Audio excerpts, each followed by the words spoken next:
yebo wasusa watudlalela akujesuke ujesulo unokubelela nami ujesulo unokubelela enenamulo ubelela unokubelela nami ujesulo unokubelela enenamulo ujesulo unokubelela nami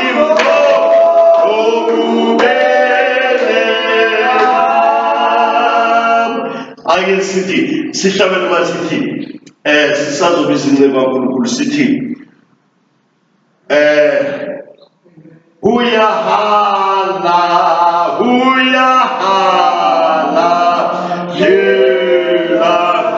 lela Jesu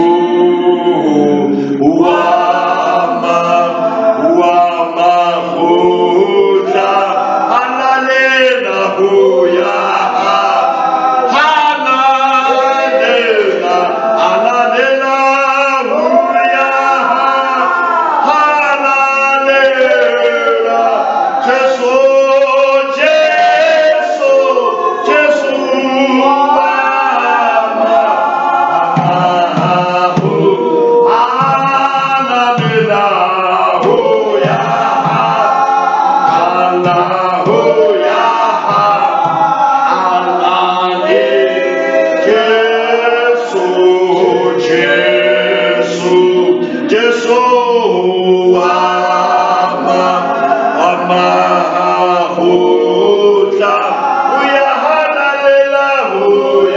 halalela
sizizwela intambiso yakho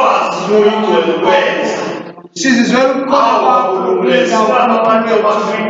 ukukona nathi uyasebenza uyanyakazisa izinto engaphakathi uyabuyisela ngabotho isithi sinikeza udumo siyabonga njalo uNkulunkulu odumisekayo.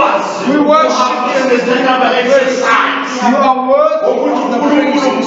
You are worthy of there is no other God like you, Jesus. Hallelujah. Amen. Hallelujah. Bengicela sisamile siyezwi kaNkulunkulu kuLuke chapter number 4.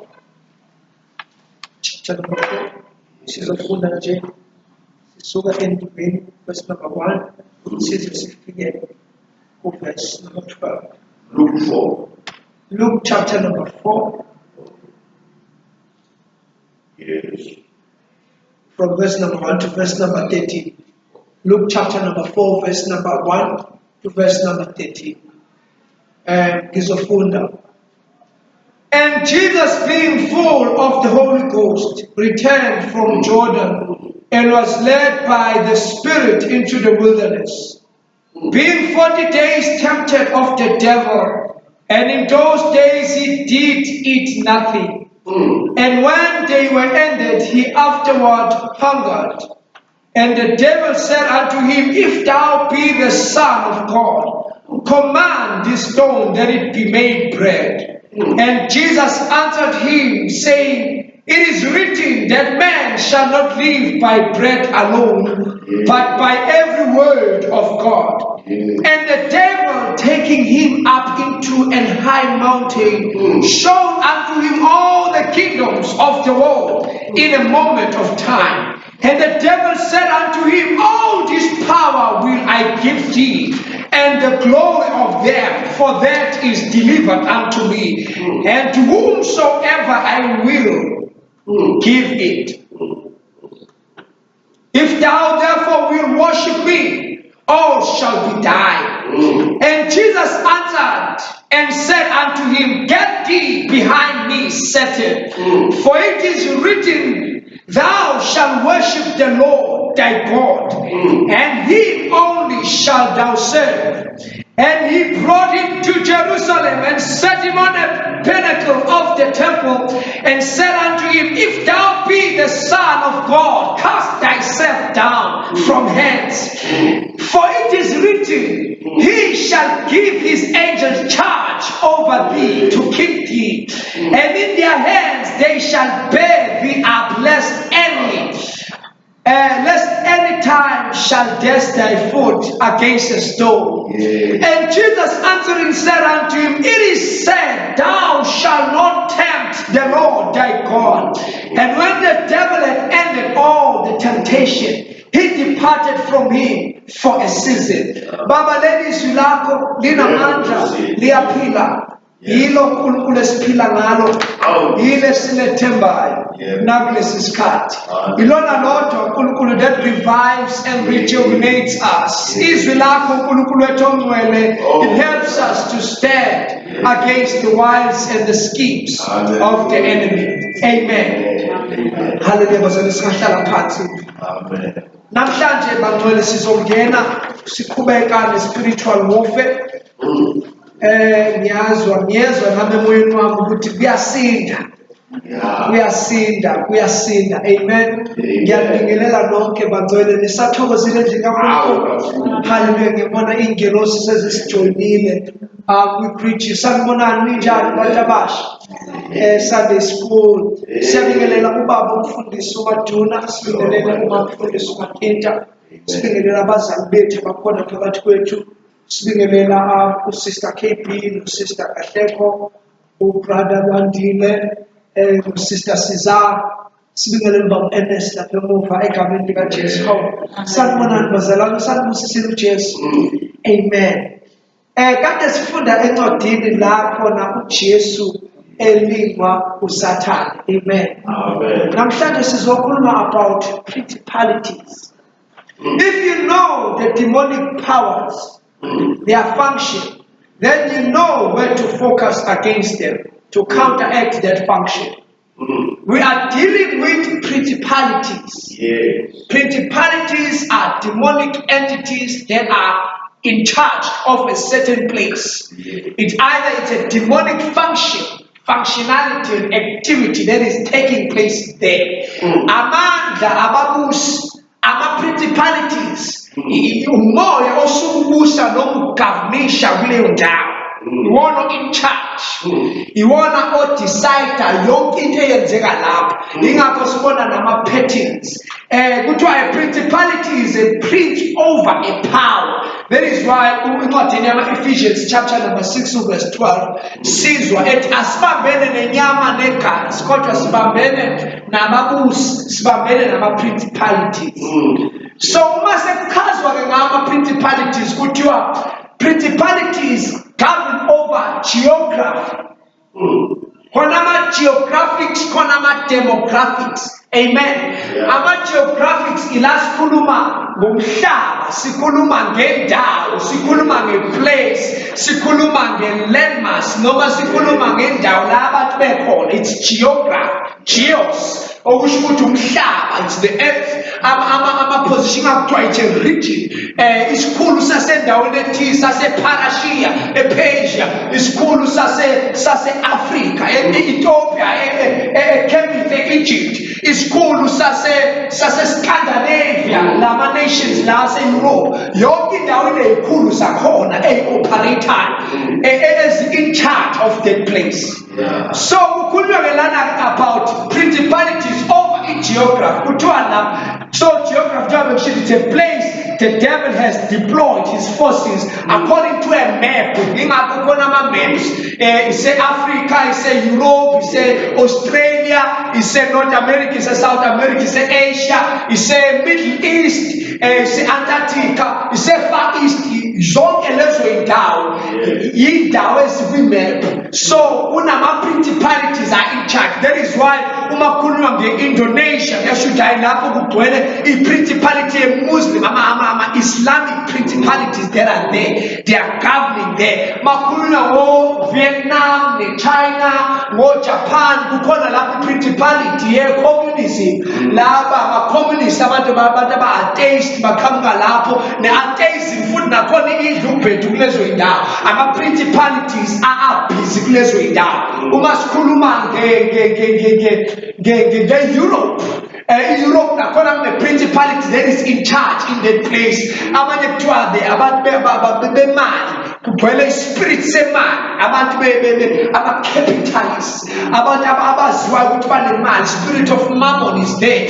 Lapho nabantu they are materialistic, abantu be-material ukuthi thina we have the dime, we have the gold, we have silver, sikwazi ukupozomela amanye amazwe. Uma singayifuni into ethize, if nje South Africa izothi hayi thina we are standing against mhlawumbe uhlobo oluthize lwe-activity, ngoba sithola i-aid kulawo mazwe, sithola imali kulawo mazwe ukuthi siqhubeke, bese yasukuma lawo mazwe athi ngoba ukuthi nokuthi anikwenzi nathi sesizonisha usizo lwethu. So nigcine seni-obliged. So ama-principalities lawo kukhulunywa ngo-Brazil laphana ko-South America, kugcwele i-spirit of abanye bakhonza iy'thombe, kuney'thombe abayikhonzayo, baqashe egameni likaJesu noma baqashe emva kwegama lebandla. Ungayitshela ukuthi bayakholwa bangama-Christians njengawo, kanti they are hiding behind pictures, ama-idol worshippers. Kubona bona bekhonza irosari kanti it's not really uJesu lomcabangayo. Ubone bepraise uMary noJesu, little Jesus, kanti sekuqhutshwa lapho ama-spiritual rebellion, ama-Nimrodian activities lawa enziwayo. So ama-principalities njengoba ngizama nje ngichaza, kwezinye indawo kune-idol worship njengase-India, yiko-Asia ke lapho nakuhleli njengoba sizokuzamaza umhlaba ko-Iran, kwenzeka zonke lezi zinto, abantu abamfuna ngithi uNkulunkulu lapho. So kunama-demonic entities are in charge of the place, nama-missionaries ayasho ukuthi uma sizama ukuyongena endaweni yokuthi kunama-hindrances, because suke sesiyongena esidlekeni sikaSathane la bangalifuni izwi, alifunwa nje izwi. Uma nje uke wathi ame-missionary bayakuvala ukhishelwe ngaphandle.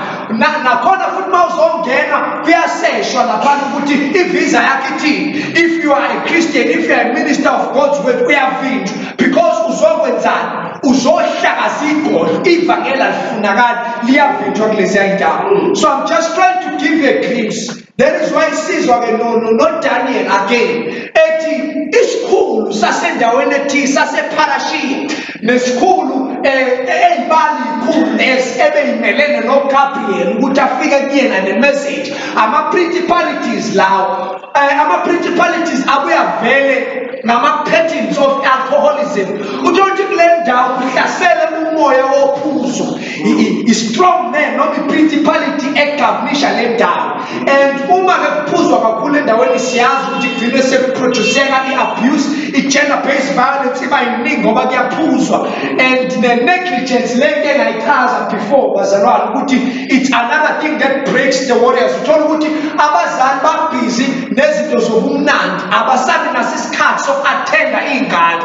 That is why sibona nasesikoleni kuba khona i-violence, iy'ngane seziyala. So ama-principalities they are controlling that ukuthi leras baphuphuthekisa abazali babe bound. Abanye abazali uthola ukuthi akanaso isikhathi sey'ngane kunaleya nto ebamba ingqondo. Uthola ukuthi omunye uyijustify ukuthi hayi mina mangisebenzile nje ngabanikeza imali sekuqedile. So uba negligent. Now uma ba-negligent in raising iy'ngane ubanjwe yilowo moya kamamona noma i-principality futhi nakhona esebenza ngalokho ukuthi nje umzali akangabi naso isikhathi sokuraiza iy'ngane ukuze yikhule nazo zibe yini abazali. So ngizama ukuchaza ama-principalities ukuthi over i-geography, over that landmass, over that place kunomoya nje okwaziwayo ukuthi la kune-spirit esidila nje ngokuthi abantu badayise ngomzimba. Kuna ngo-Taiwan, eTaiwan kuthiwa kukhona abantu besilisa lapha abadayisa ngomzimba. Kuyaziwa nje ukuthi indawo yakho uke wangena lapha kuleya ndawo. Abanye abake bayakhona baye bachaza sangena nje sithi sizobuka ishow kanti asibone ukuthi labantu abayiveza be-host abantu besilisa bayaperforma lapha asinakile. So those spirits are transferred. Indawo i-territory iyaziwa ukuthi uma sikule ndawo sizodila nomoya wokuthi. So njengoba sibona nathi in our community every square mile bazalwane udlula nje imizi ewu-3 sekuyithaveni, udlula imizi ewu-3 sekuyishisa nyama, udlula imizi ewu-3 sekuyi-car wash. So that process proceeds. Ithaveni ishisa nyama, i-car wash, ithaveni ishisa izinto lezi ezithi phuma ekhaya bambeke uhlalela ngaphandle kwasekhaya. And sekuprivilege nakhona nama-cookeries, ama-kitchens uyakhishwa ekhaya. I-principality ya-operate ukuthi ungadle ekhaya ungabi naso isikhathi sokuba sekhaya. Iba nabangani bakho le, hlangana nabangani bakho. So asikho isikhathi sokuthi ube uparent umndeni and usuzala noma usukhiqiza amanye ama-societal cripples. Uthola ukuthi nansi ingane ikhulile ubaba bekhona uma bekhona but ayikhuliswanga. So usephila impilo enama-psychological displacement. Masekhona izinto khona ukudla akakudlanga. That is why abanye kuthiwa how can you expect a child to behave in a certain way angafundiswanga? Ngoba nami njengoba ngimela ngenza konke engikufundisile. Ayikho enye into engikwazi ukuyenza ngaphandle kwale engiyifundisile. And two, yonke indawo la khona kukhona iy'ngane kukhona abafundisayo. Ukuthi wena mzala awufundisi, ukuthi wena community awufundisi ngendlela e-right, kukhona omunye uthisha oyifundisayo leyo ngane. It's a principality that is organizing itself. So usetshela kuthiwa akekho ey'ndaweni zonke udeploya ama-spirits, ama-princes answerisha kuyena. Yingakho ethi uJesu even the kingdom of darkness, because now Satan there is a kingdom, now he is organized, they are organized. Bayazi ukuthi endaweni ukuthi we have a spirit esiwukuthi esigabulisha ukwenza ukuthi abanye kuze develop into very great and big bodies that make sure ukuthi wena nje you are kept blind, you are kept away from the truth of God, from salvation. Those are principalities. They are spiritual functions. They are spiritual entities, they are spiritual powers that are influencing a place. And I know what kugcwele crime sekuyazi umhlaba ukuthi kuleya ndawo kuyindawo ye-crime. That's a principality that is governing there. And I know what there is sickness. And I know what there is voodoo. Masiya ko-Haiti lapha kuthiwa nje kugcwele spirit of voodooism. La khona abantu bengakholwa benza izinto ey'ningi ezesabekayo, ama-demonic activities. I-principality yakhona. Mawuya ko-Pakistan, Afghanistan, Turkmenistan, all those nations that are there, ufika dwele in Muslims lab. It's a spiritual board that is making sure we are refusing everything. Kube khona ukulwa ngama-northern nations alike Africa. Islam, as Islamic movement is taking charge of our nations, is like South Africa. So yonke indawo la bafika khona, you can even see the petition. This is demonic because yonke indawo la bafika khona kuqala izimpi, kuba khona ukulwa, kuba khona ukudubulana, igazi lichitheke emhlabathini. Now when the blood touches the ground, because igazi leli sibona kuba khona ugwadule, so balandelwa ugwadule. Yonke indawo la beya khona, it's like there is a cloud of destruction that they are followed by, and that is following them. So yonke into abayithintayo elements ukuthi they satanic elements la ngoba yonke indawo la kufika khona that Islamic kuthiwa bangena kamnandi bangena ngathi bazonithanda bangena ngathi bazoninakekela bazonifundisa bazonisiza and then bese beyaphuma laba abasoft bese kungena imilitary. So these are planned things. Nithole manje sekuthiwa seniyaforce abantu, are you a Christian or Islamic? Uthi I'm a Christian, uyafa. Zonke lezi zinto abanye kuthiwa kade kufundwa nje ngehistory. Because I want you people to be interested. Go beyond South Africa. Pumela na kwamanye amazwe so that you will appreciate i-grace yokuthi wena usakhona. So that you will appreciate i-grace yokuthi wena uyakhona. So ngichaza nge-geography ke la the geos ukuthi uma bekhuluma ngama-principality umoya obusa kuleyo ndawo. Umoya wenyawuphi tothi ingane zonke zakuleyo country noma zakuleyo ndawo. Usuku nenhlanhla boyingane ungangenanga kwinyawuphi umoya obusayo. Awusenziwa na ukuthi udelele ekhaya noma uhlonipha umoya. And if you are not in the covering, you are not covered. It's a principality. It's a demonic activity. It's a demonic function. Kuthi uyangena angena atshontshe izinto ekhaya kubo. Uyabona akusiyena. Angene atshontshe izinto abulale anukubeze abulale abantu. Uyabona this is not the child. This is not a human being. It's a spirit that has been allowed to enter. Ubabona ngisho behambe emgaqweni. These people are possessed. Babana leya nto ubona impukane. Ubona bakuphuza impukane. Ufikela umnyanya ngisho uyibuka impukane iphuze ngathi ungavula amawindi ufuthi idumo. Because uSathane uyafana kuthiwa is a lord of flies. Angithi impukane zina leya disgusting movement ubikwa nje nawo umnyakaza kwempiko zabo. So the same thing esibona babona bephithizela angazi babanjwa yini. Umoya angithi uyaphithizela kufuneka athathe lento athathe lento. Nento ayibonayo ukuthi akufunakala ayithathe. This is no longer that person. Seven the spiritual influence that is behind. And thina abazalwane abanye bazababhala incwadi the kingdom strikes back. So sekufuneka thina sizolifundisa. So God is glorified because they are being engraved into your subconscious mind. Lezi zinto uyakhumbula ukuthi lento kwakhulunywa ngayo enkonzweni. Uyonotice ngisho sebefika bethi bazokulutha. Uyabona mase ngoba ingozi la ukuthi sithi nisazingana nizwa kanti nizwa kahle. Yabona njengoba ngitholela ningane nizwa kahle lento engishoyo. And akufuneka manje sinilimited because nina understand izinto thina sasisayingane. Uyibona lento ikutraumatize. But namhlanje hayi ingane zanamhlanje ziyayiphuzela nje zizwa yonke into futhi akutraumatize because yonke into nje it's easily understood kubona. Their level of intelligence is very high and their level of gut, they can gut things thina sasingakwazi ukuthi sihle engahlali nje la oqala ukuthi kufunele ngani ihanjiswe iyokhulekela because lento ayibonile noma lento eyenzakalile imtraumatizile. So there are principalities that are responsible even for that. And the show you kept away from the gospel, you are kept away from evangelism, you are kept away from the Bible. Not you have full the Bible, full the Bible. No matter the spirit of heaviness. But must have come with TV because you shall for hours and hours on a katan. So those are things that you see, notice, see now. So in geography, they are principalities, not a spirit. To a geography, it's a place the devil has deployed his forces according to a map, geographical area, according to demographics. Now, in geography, demographics. Demographics foot in a home, and it is to deploy my forces I keep it, I'm a strong man. The temptation of Jesus.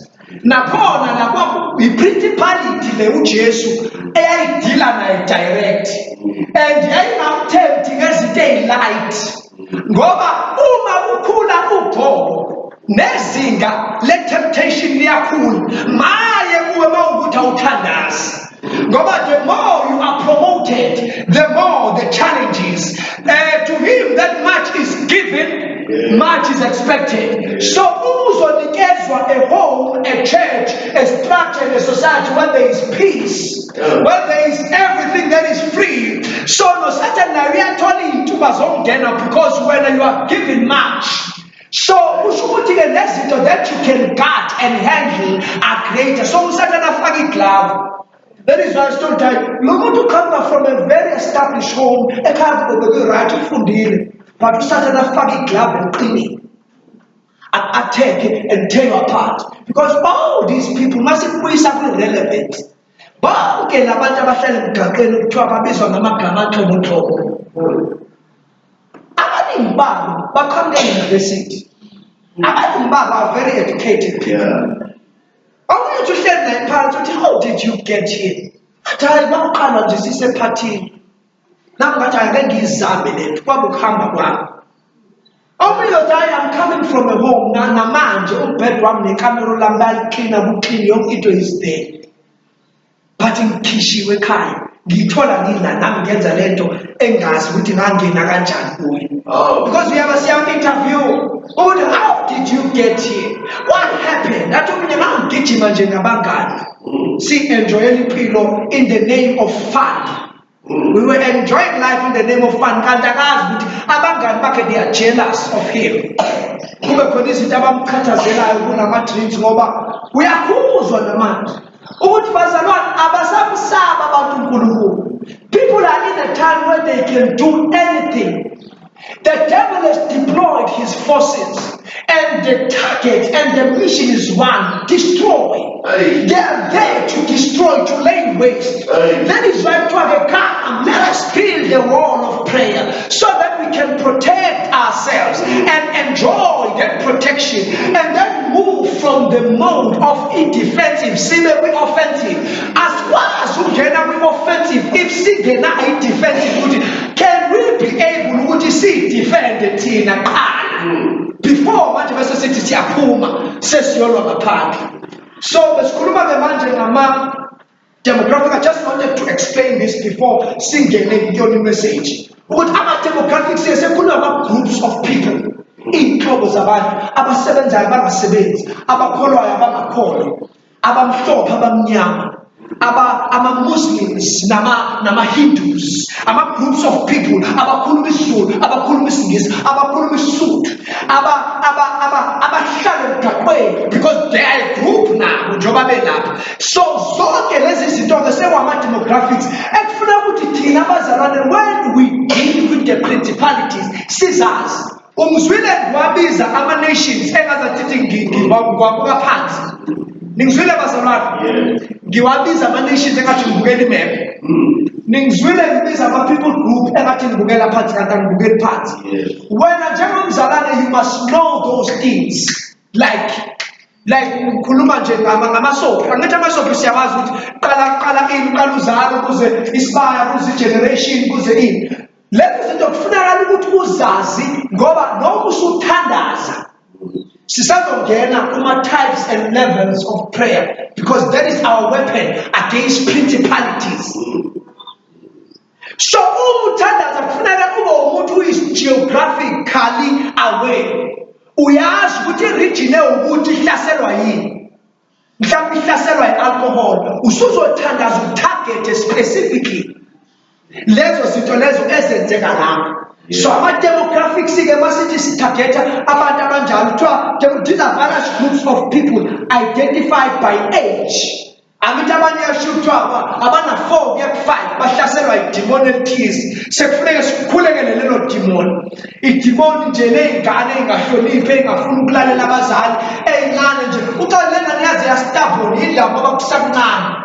I-age, abanye from 16 to 17, abanye bangena ku-stage. Funeka kukhulekele naleyo nto, ama-demographics lawo. Abanye babewe na-19 kuya ku-20, bangena futhi kwesinye stage manje bayithi peer pressure, nomunye afuna ama-fashion. Zonke lezo zinto lezi, those are levels and stages. Kukhulunywa ngani? Ngama-demographics.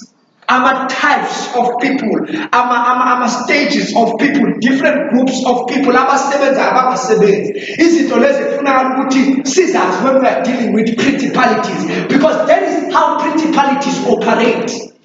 Uma nje sizodestroya izwe, siyayisiza sizwe eBhayibhelini angithi bazalwane kuthiwa uma kufika the destroying nation izobulala izwe lakini, the first group of people that they want to attack, it's the soldiers. Uma nje kuzohlasela impi manje kuthiwa Boko Haram iyangena eSouth Africa, into yokuqala abayifunayo yini? I-National Defence Force.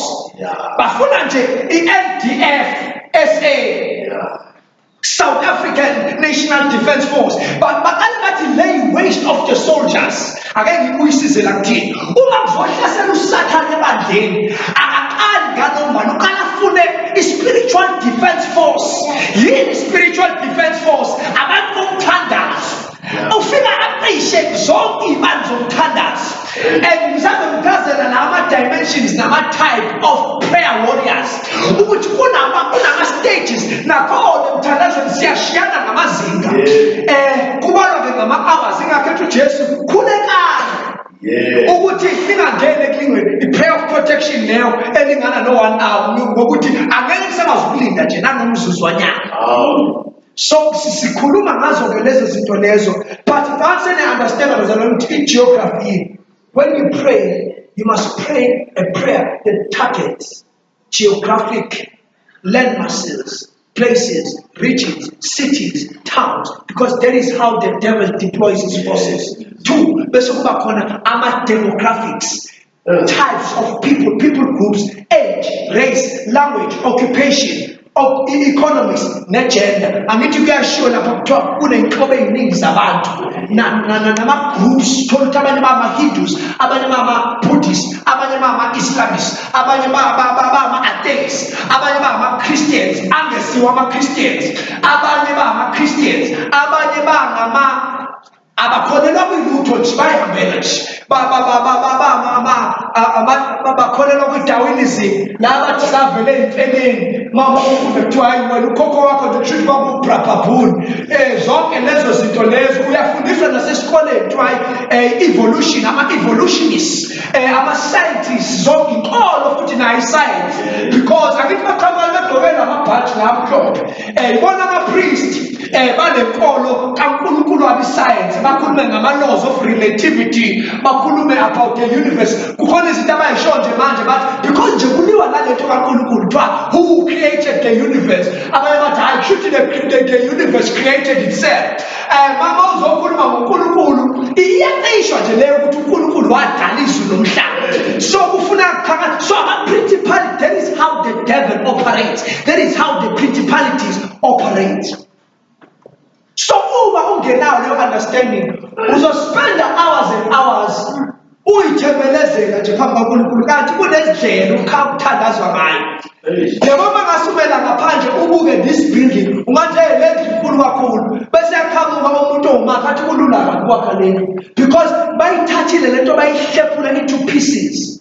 Kwa-life science bakhona la bakhulunywa ngamathanga. Emzimbeni we have more than 200 bones emzimbeni, but ngoba seyithathiwe lento yahleshulwa yahlukaniswa wase wanikezwa yona kancane yaba broken down to your level of understanding. Noma ngathiwa rocket science, inzima rocket science kunzima, but they can break it down to your level of understanding. Ebese uya-understand ube enlightened. So kunjalo ngokuthandaza ukuthi thina masikhuluma ngokuthandaza simane sithi nje ukuthandaza bese ngabe sakuchazela sijule ukuthi yini ukuthandaza, kuthandazwa kanjani, how do you strategize prayer, because when you pray you must be strategic, you must be intentional, you must be purposeful, you must have targets, you must time yourself ukuthi ngesikhathi esiwukuthi ngizobe ngithandazela ukuthi kanjani, because you are channeling your prayer ukuthi ibe effective. Ngakho abanye bathi effective prayer.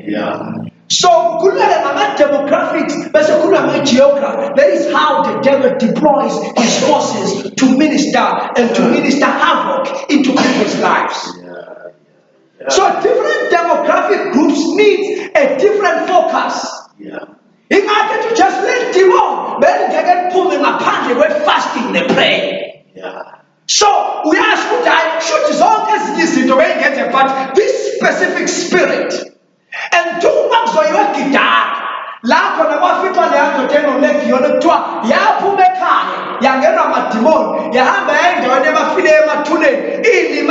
I think that we can relate with that. Abantu abashiya ikhaya right kunayo yonke into ekhaya aphume ekhaya ahamba ayohlukumeza endaweni yabafileyo ayihlukumeze aze ayibaza abanye baze bafaka ama-tattoo bableede umzimba omunye ayifake uzuka uthi when do you get to a point where you say it's enough afake lezi zinto ikinopho lezi omunye afuna ukuyifanisa nedumezi ayinqume ngisho amazinyo awasinga amazinyo. These are spiritual entities abanye kuthiwa iyoga angithi ngena safeshini kuthiwa siyajima kanti it's a spiritual entity reintroducing itself. Ukaya ukuthi lezi zinto zenziwa yini zingena kanjani kwi-society ama-principalities. So uma besidila nalezo zinto akufuneka senze i-general prayer, funeka sibe nama-prayer specifics ukuthi right now we are praying for the spirit of tattoos. Lapho kuthiwa bayisika wena wabona abaprofethi bakaBhali lapho kuthiwa banyuka no-Eliya bayentabeni kuthiwa babeyisika angithi phela uNkulunkulu wabo udiphende emandleni abo. Yilento esifundisayo ngala evangelini ukuthi bazalwane thina njengoba sikholwa it's not about my strength and how I can do. Ukuze uNkulunkulu athole udumo his strength must enter into me so that when God works he alone receives the glory because I didn't do anything. I was just by faith available and then uNkulunkulu wangena kimi wenza umsebenzi. So uma bantu sikhumbuzo siyabonga mina ngine-obligation yokuthi by the way I didn't do it, he did it, so you better focus on him so that he can also do it through you as well. So injalo i-channeling yethu. So masibuka lezo zinto ukuthi we need to focus. Masithi namhlanje we are praying for our children, then at school there is violence at school, there is a principality ukuthi nakhona angithi leyo principality yona lesivala ukukhuleka zonke ikona akusafocasiwe kwi-prayer bana kuthiwa we are religiously inclusive ngoba kudala bayasho nabantu abadala bathi noma ngathiwa wawungakholwa kodwa mase kushiwo the Lord's prayer nawe wawubonakala uthandaza because sasenze njani sasikhavarisha isikolo izinto lezi ezingama-fundamental principles. So uma usathane etargeta uyasho ukuthi okay ey'kole nshuthi kuyathandazwa yingakho there is that wall, there is that barrier that I can't enter bese phakama umuntu ukuthi ayongena ey'koleni ahlephule noma abhidize lolo donga lomkhuleko bese kungena ama-spiritual iy'ngane ziba unruly ziba ney'ngane zingasafuni manje ucontrol zingasaphatheki. So we need focused prayer for every distinguished group in society to break down the darkness and attacks on them. Sithi umkhuleko ofocusing. So uthatha lo mkhuleko singanaso ngisho nalesikhathi. And two bazalwane mawukhuleka uyakhula. You are growing. And in Isaiah chapter number 45, I will give you the treasures of darkness, things that were hidden, things that you could have never known, things that you could have never understood.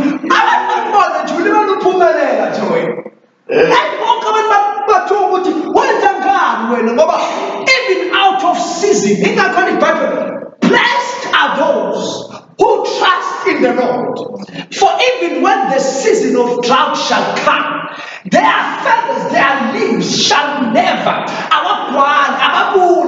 shall never wither, because they have put their trust in the Lord. So what do? They just release their roots into this lake of water that they are planted nearby.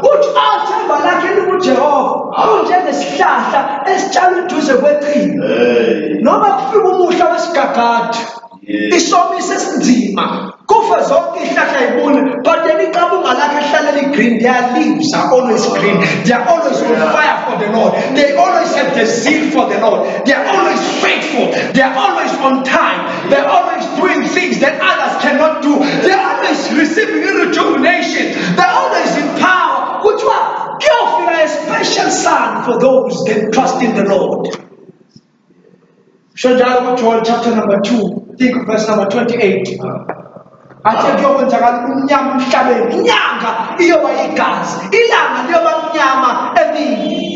does that mean? That refers to the leaders.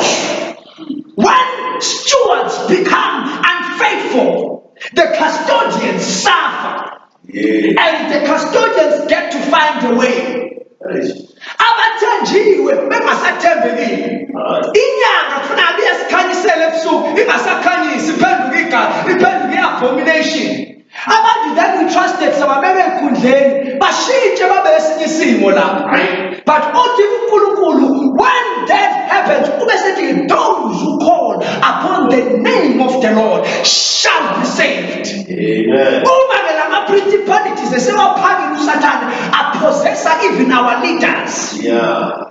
Ukhaya ukuthi napa abantu and two bangikhuluma ngama-leaders musanda ukufocus kuma-political people kuphela. Yeah. Even nasemandleni njengoba nje lonke nihleli la excluding ngoba mfundisi noma mfundisi, you are also leaders. In the future uNkulunkulu uyokuthatha kufake phakathi kwabantu abangakhona, and you will have to share what you have. And ungashare you become unfaithful, because njengoba nami ngishare nawe sifakwe kule simo lesi sikusona manje. Have you noticed bazalwane ukuthi sisesimeni njengebandla? And lesi simo esidinga ukuthi sibe namehlo kamoya ukuthi sibone ukuthi uJesu niyakwazi ukubona izikhathi ngokwemvelo kodwa nikwazi ukubona izikhathi ngokwakamoya. Kufuneka sifunde izikhathi ukuthi isikhathi sini lesi.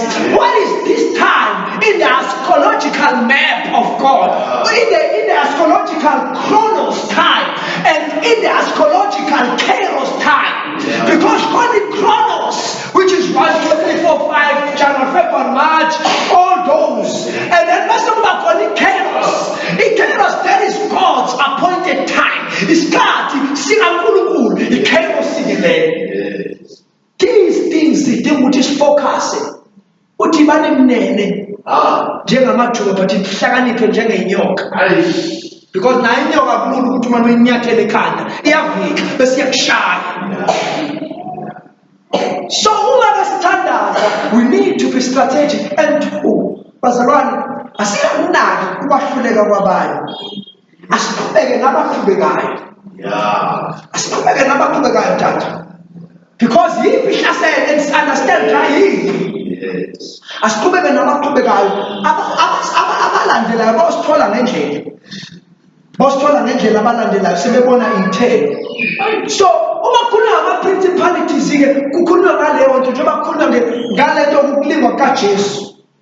Asikhumbuleni bazalwane kuLuke chapter number 4. Into uSathane afocusa kuyona, its power and influence.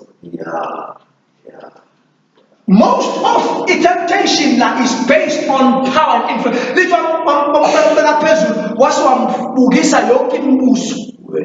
Wathi ngizokunika le mbuso na nansi danger. Ukuba uJesu wayengazazi ukuthi umdali wezulu nomhlaba wayezowa kule temptation. Because angeke uSathane akulinge ngento ongayidingi nongayifuni. Angeke uSathane azikahle ukuthi awutshontshe wena akulinge ngemali. Uzofuna lento oyidinga noyifuna noyibabele akulinge ngayo. So ufika la kuJesu, this is what has happened to many of trusted leaders. Ufika nje kalula kuwena, hathi look at what I will give you. All what you should do is bow down and kneel before me. uJesu wayebhekene neprincipality yaseJerusalem. Principality operator ngezamandla. Levels of potency athi ngizokupromota ngikubeke phezulu ngizokwenza wenza izinto abanye abangakwazi ukuzenza. Siqakele thina ukuthi wenza ngani lokuthi angene into power, aqhubeke futhi ahlale in power, aqhubeke futhi ahlale in power. Bathi kunama agreements. Wayengakazi ukuthi ayithole competition that can stand. Ungene kanjani abanye bangene emandleni singangene kanjani loya, because sonke kuba besivuleka amehlo besingeke simvotele.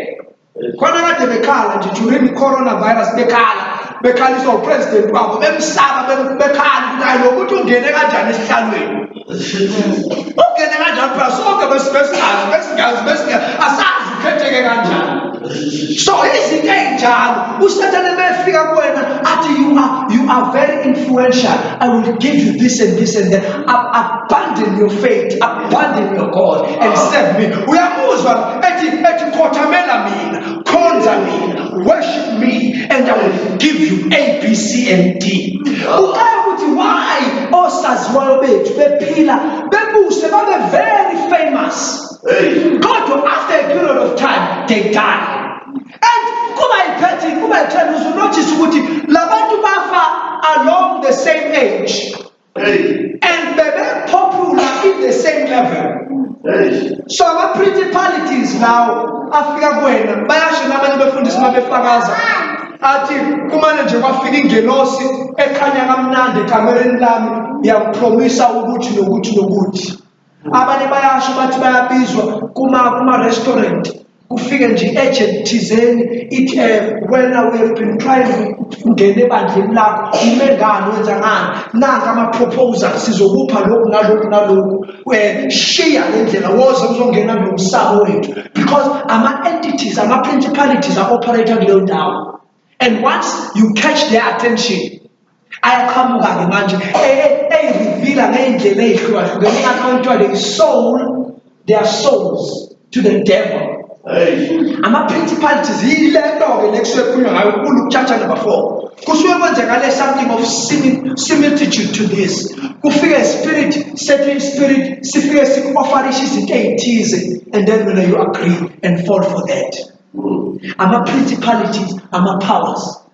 So uma thina singathanda singafundi is we will remain in the blind, we will remain in the dark, and we will not understand, and we will be looted, we will be deceived. So I guess how do we deal with principalities? Because these are mighty strong systems and functions. Aseneminyaka ekadaba khona emhlabeni akuyona into ongafika nje uzoyiqeda, akuyona into eqala izolo. Ama political functions, ama spiritual functions, ama demonic functions and activities, ama systems in quite the cosmos who refer to the world governing systems that have been there. Just not 25 years in existence, just not 30 years.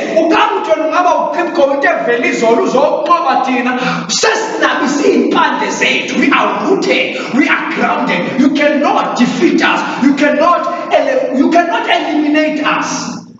But if iBhayibheli lisinikeza imfihlakalo ukuthi noma ngabe uzama izolo unamandla okuyinqoba lezitho in just one deadly blow. Yeah. And I'm going to take you through that just now. As we learn in 2 Corinthians chapter number 10 verse 4. Quickly, Barcelona, since I learned 5 minutes. 5 minutes if I'm not mistaken. 2 Corinthians chapter number 10 verse 4.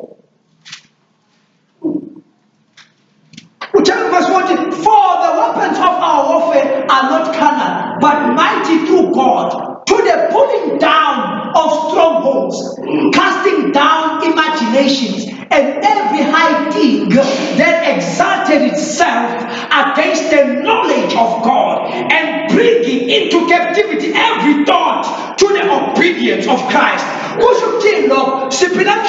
On our philosophies, on our teachings, on our belief systems that are very old, that are ancient. Our systems, but now the Bible is telling us something. The weapons of our warfare are mighty before the Lord. Now, I guess one weapon that is powerful. Principalities. One thing that keeps on showing, I'm saying I summarize, it's prayer. That is the most powerful weapon. And then Shinwa, the principalities. I was dealing with principalities who attend us, who are tool along the way. So, since Okuruma the prayer was very long and begging. Yes. Our prayers are sure on Obama level. Yes. Only prayer 1 hour. Your prayer must kuruma against the views on the pistol. Yeah. In prayer 1 hour is just for your protection, to protect you. Social 9 gets spam this. Yeah. They're going to spam 9mm 1 hour. For 1 hour. So 1 hour prayer is like a pistol. You know, you can shoot like 9 soldiers and kill 9 soldiers. Let me read it from the paper. Yeah. So in pistol 9 soldiers 1 hour prayer lawyer. Hour long, but let's talk about Prayer number 2, la khona kukhulunywa. In fact, epistle ayifiki ngisho na 1 hour. Epistle ilayo labo 5 minutes prayer or 3 minutes prayer ngakethi umzuzwana or 3 minutes bemolala kusukuthi ukade ubuka iTV bese uyaphaphama ngabo 11 uthe before ngiyolala ke ngithandaza bese uthi baba bese uyalala bese uvuka kuseni yabo yileyo mkhuleko leyo iyakwazi ukusustain defend ukukhuleka baba uthi our father art in heaven leyo mkhuleko leyo yabo imkhuleko yo 5 minutes 2 minutes 3 minutes ibizwa ngeepistle then bese kuba khona iscorpion. Now umkhuleko ke ka 1 hour lo libizwa ngescorpion. Iscorpion bazalwane kuthiwa sona sikwazi ukubulala eplatura of soldiers masikhuluma ngezezimpi. So I'm trying ukulinganisa izikhali lezi ezisempini nezikhali zethu zomkhuleko ukuthi ukukhuleka for 1 hour ufana nomuntu ophethe iscorpion. Yabona sisibhamu lesimasikhathi so sibulala amasosha amangaki kuthiwa it kills 1 platura. A platura is a group of 27 soldiers.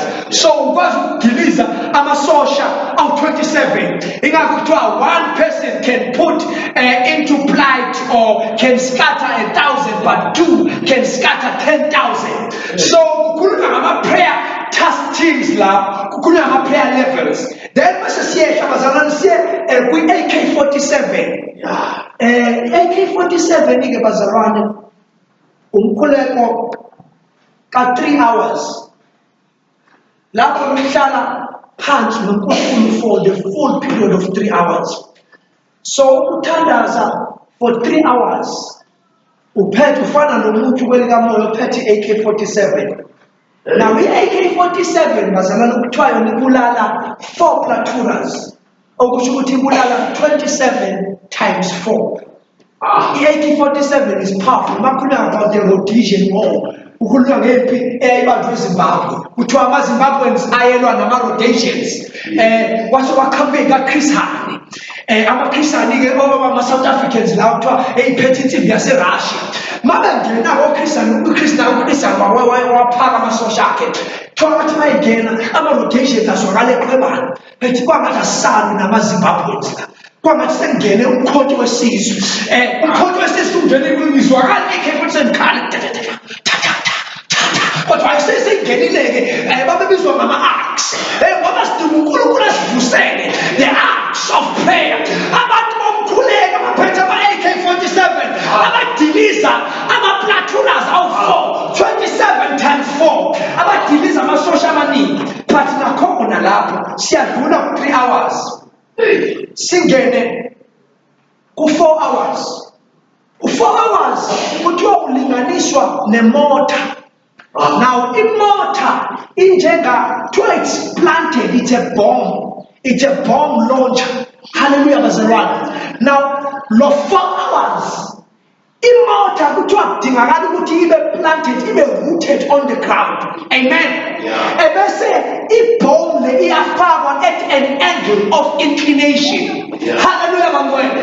Mayifakwa ukuze ma ideploywa imota ihambe i-distance iyobhidliza igodlo ngaphesheya and imota kuthiwa yona idila kakhulu ne-distance. So umiplantwa ingakho kuthiwa you need to be rooted in God's word. Uma u-rooted ezwini likaNkulunkulu usebenziseka njengemoto 4 hours nokhona la ngijahe khona. So iyona le launcher amabhomu lawo okuthiwa asuka from a distance ishaya uthola ukuthi umela ushaya ithu yonke udeploy amabhomu ahamba yohlasela lapha ethu kuse-7A la ngasesibhaka noma umela esontweni njengoba sila e-7A udeploy ngemota into ezofika idilize isipasi hlale phansi sonke. So umkhuleko ke ka 4 hours loyo obizwa ngemota. So imota ke laba bahlala emkhuleko kuphela 4 hours engaphuzanga manje engaphazamisekanga but destroy igodlo zobumnyama kaSathane. Bese kuba khona umkhuleko ka 5 hours on isikhathi sami siyahamba. Umkhuleko ka 5 hours kuthiwa unjenge-military tent. Now i-military tent ile moto le niyibona ihamba ngamaketanga kuthiwa yini ugandaganda noma kuthiwa yini ubhayibhayi. Yes, ubhayibhayi-ke yilo ohamba unepayipi la phambili ebese ihamba kuthiwa umshilo ishintshayo insimbi edlezini. So uma ubhayibhayi watheka angithi nalo 5 hours uspende ebukhulekweni, abantu-ke laba bangena under i-dimension ye-heavy artillery. Abantu abathi babethandaza bahlala isikhathi emthandazweni, yilaba usathane afika aqale ngabo bezodestroy ebandleni. Uma usathane ufuna ukuzodestroya uhlasela uhlobo labazalwane baka-5 hours, laba kuthiwa ama-heavy artillery weapons of catalytic mass destruction. Kukhulunywa ngombhayibhayi-ke lawo ama-military technique ibese ihlala for 5 hours emkhulekweni, but bese singena ku-6 hours. Ku-6 hours bazalwane kungena ibhazuka. Let's say ihlala 4 hours in prayer kuphele 6 hours. Ibhazuka uyabona mhlawumbe sakhuluma about temperature manje, sengikhuluma nge-landmass distance ukuthi lezi khale sesikhuluma ngazo manje zithi azinendaba nenamba yamadimoni. Uma nje leyo nto ilapho in the radius of attack lapho nakwenzeki noma kuthiwa amadimoni awu-50 million, uma nje in that area that I have targeted ngalo 6 hours akusenendawo ukuthi mangaphi, yonke into in that parameter or yonke into in that radius or diameter or in that circumference iyafa permanently. Abaphethe ibhazuka-ke laba abahlala 6 hours emkhulekweni abakwazi ukuthi babekhuleka ibhazuka mayilontsha ibhomu. Ibhomu yebhazuka nayo ifakwa at an angle of inclination, and 2 kufunakala ukuthi ibhazuka ibe rooted, ibe founded on something that is firmly put on the ground. Asikwazi ukuthandaza singekho rooted into God's word, because izwi likaNkulunkulu yilona elisinika amandla. Jesus was in fasting and prayer, and that is what gave him the prosperity or the power or the audacity or the energy to face the principality. Kuze kube yilona ehambayo ngoba lalisho iBhayibheli ukuthi uJesu wamxosha uzanithi wahamba waba ukuthi akwazi ukuyithinta lento ukhuleke kakhulu 40 days 40 nights. Abachazayo bathi he added plus another night because uma sesizodina nezinto ey'bamba i-orange farm, we don't need to be ordinary people. Ibhazuka leyo kuthiwa mayi-attack ibhazuka ishaya kuthiwa ibhazuka-ke mayiphuma ifika kuleyo ndawo, let's say mhlawumbe sitargethe i-Yethu Mall. Yes. Ngimena ngitargethe i-Yethu Mall. Uma ishaya ibhazuka kuthiwa ihamba ibhomu ifike ingene emhlabathini for 2 meters down the ground. Mayingene for 2 meters down the ground bese kuyatholakala ukuba ngathi akwenzakalani, because abantu be-intercession mabefika endaweni kufuneka bafike bazike. Mayisezikile mayingena phansi emhlabathini yenzani? Yenzela ukuthi uma isiqhuma kuthiwa mayisiqhuma leya bhomu ishaya yonke into from ground level, from the foundations, from the roots. Now ajesu mayethi ungazathi kwabasho hayi yonke mase kufika ibhazuka ishaya isuse yonke into from the grassroots level. Angiphathi ngokuhleli ngaphezulu komhlaba yonke into becomes laid waste. Akube kusama lutho la kudlula ibhomu yebhazuka khona. U-6 hours-ke loyo ekuthiwa ibhazuka i-affecta u-200 meters, u-200 meter diameter, okusho ukuthi 100 meters radius, 200 meters radius in that circumference. Yabona ukhuluma imathi manje. Bese singena kwi-highest level, one of the highest levels of heavy military weapons. Kuthiwa ama-heavy artilleries lawo yilaba abakhuleka 7 hours. Laba bahlala emthandazweni for 7 hours full time. Uhlele emkhulekweni babizwa-ke ngekatusha lawo. Now ikatusha, uma ikatusha izo-attack, kuthiwa it is mounted on a big truck. Uyayibona imoto isondo lemoto kamfundisi iMercedes alifikile ngisho nala edolweni labo, niyazi bazalwane, but isondo lemoto ethwala ikatusha it is twice my height. Okusho ukuthi imoto enkulu leyo and two lamasonto ahamba in doubles. 1 2 1 2 1 2 1 2 nangaphambili 1 2 1 2 1 2 1 2 nangale. Imoto enkulu, it can almost be the size of this entire church. And bese yamountwa lapha iKatusha. Now iKatusha yilabo abathandaza 7 hours. Kuthi uyahamba iKatusha my-attacker ayibambi umsindo ongena onga-understandeki. It sounds like music. Usithi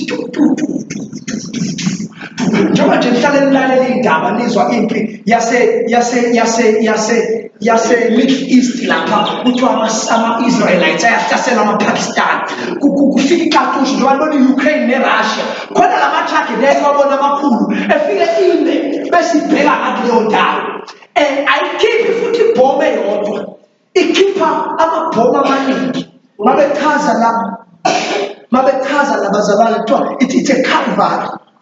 Bazalwane, these are weapons that are used.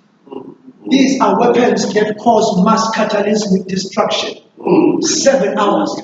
Katusha i-attacker uma zingena amabhomu lawo ngoba phela iwakhipha wonke kanye libe lephuma kanje uzobona kushuka umlilo. It's like a square kanje.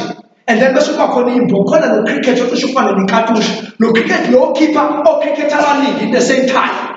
So iKatusha la injalo, but let that be a very gigantic machine. La kufika khona iKatusha abazalwane bakhuleka 7 hours lapho. Abantu babefika twice lays waste. Ama-bullets noma ama-bombs lawo ama-warheads lawo angena ngaphakathi emhlabathini ajule. Abese bawukuthi bekunamabhilidi lapho akazi noma wabona amakliniwe. Yabo njengoba kwakhiwe la e-Orange Farm kwakhiwe kanje. iKatusha ithathwe iyomountwa lapho esilahla khona udoli noma iyomountwa ePalm Springs. Kuthiwa nje izodiliza okwe-extension 7A. Njengoba nje sakhile sonke sinemizi la. iKatusha bayisiqeda uku-attacker kusana kuplane yabo iground lebelana ezansi neground. Yonke le mizi is laid waste from ground zero, from the level, from the foundation. Kusale kuthule. Kuthiwa it causes permanent destruction. Uma kuthiwa sizosiphula iy'khonkwane zobumnyama, sizosiphula ama-grassroot strongholds that have anabisa iy'mpande zazo ebandleni. Asidingo 2 hours, asidingo 3 hours, sidinga the Katusha kind of prayer. Those who spend 7 hours, kuthiwa where the Katusha is passed, nothing ever grows. Even nokhula lobumnyama kusakhuli kuleyo ndawo. Ama-demonic activities usathane kade wenze ebandleni uma kufike the Katusha kind of prayer warriors. Usathane uyatshenana kuthiwa akudlalelwa kuleya ndawo, akudlalelwa kuleya bantu. Bazalwane, sisesikhathini la we need to pray. Siyazama ukusebenzisa ama-parables, sisebenzisa lezi zinto as we are collecting them as per the research. What are the weapons that they use to cause destruction? These are the weapons. So sending in prayer. Siyadinga ukuthi sime sigcine enkosini ake sikhuleke. Baba siyabonga lezi zinto ey'mpilweni zethu ziwumlando. Siyayikhumbula esikhathini esizayo. Yingakho sirekhoda sikubeka ukuze nabanye bakuzwe. Siyakhuleka kulesi sikhathi egameni likaJesu ukuthi phakama uNkulunkulu wethu wenze umsebenzi omangalisayo endaweni yangakithi. Endaweni yangakithi e-Orange Farm phakathi straightforward extension 7A kule Migoli kule Johannesburg. Akubonakala amandla akho asebenza kule ndawo. Give us the prayer appetite. Sipha amandla, sipha istamina sokuthandaza. Give us the appetite for prayer. Birds do not fly because they have wings, but you gave them the appetite to fly in the skies. And njalo nakithi kuze nathi sisho njengaloyo wesifazane umfundisi othi yenze njalo inkosi emhleni yangikhumbula ngayo ukususa ihlazo lami. Nali ihlazo lihlasela ibandla. Vusa amasosha, vusa the prayer arcs, vusa o great God ososha boshe bomkhuleko, vusa the veterans of prayer, vusa obaba nomama, vusa the Katusha kind of that will lay waste of the eggs and the hives of the devil, that will destroy all family structures and systems that are working in the geos and in the demographics. We pray in the name of Jesus that let your Spirit of God bring down these strongholds that are binding our people. Siyabonga moya ngcwele sivusela uhlobo lomkhuleko in the name of Jesus. Amen. Amen. Thank you. Thank you, Jesus.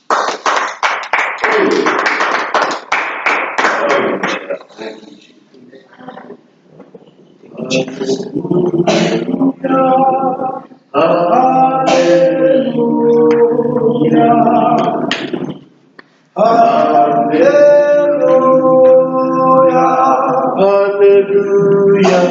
Hallelujah.